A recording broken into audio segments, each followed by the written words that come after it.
જૂનાગઢ જિલ્લાના માંગરોળ પંથકમાંથી આ ક્ષણના મોટા સમાચાર સામે આવ્યા છે। સતત 3 દિવસથી ધોધમાર વરસાદના કારણે નોડી નદીમાં ભારે ઘોડાપૂર આવ્યું છે। તેના પ્રચંડ પ્રવાહના કારણે સોમનાથ પોરબંદરને જોડતા નેશનલ હાઈવે નંબર 51 હુસેનાબાદ ગામ પાસેના પુલ પર અંદાજે 40 ફૂટ જેટલું મોટું ધોવાણ થયું છે।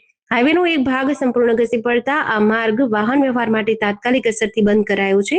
ઘટનાની જાણ થતાં પોલીસ અને પ્રશાસનની ટીમો સ્થળ પર પહોંચી ગઈ છે અને સુરક્ષાના ભાગરૂપે સમગ્ર વિસ્તારને કોર્ડન કરી દેવાયો છે।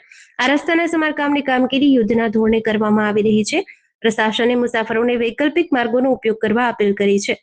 આજે નોડી નદીનો જે પુલ તૂટ્યો છે તેમાં સાલ વરસાદ પ્રતિ 40 ગેજ વરસાદ પડતા ભારે વરસાદના કારણે જે પાણીનો આવરો હતો એ પાણી એકદમ એક સાથે વધી જતા જે નીચાણવાળો ભાગ હતો ત્યાંથી પાણી નીકળવાના કારણે 40 ફૂટનું ગાબડું પડેલું હોય, પરંતુ તંત્ર પણ અત્યારે કામે લાગ્યું છે અને ટૂંક સમયમાં આ રસ્તો પૂર્ણ કરી અને રિપેરિંગ કરી અને જે ટ્રાફિક જે છે એની સમસ્યા હલ કરશે।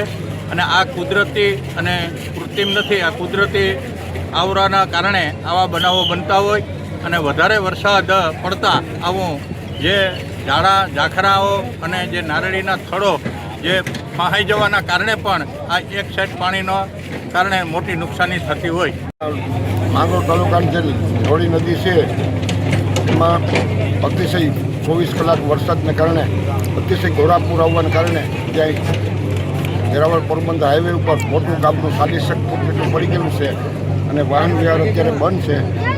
તંત્રની કામગીરી અત્યારે પૂરજોશમાં ચાલુ છે અને ટૂંક સમયમાં રસ્તો ચાલુ થઈ જશે। જેડીસી ન્યૂઝ સાથે નીતિન પરમાર, માંગરોળ।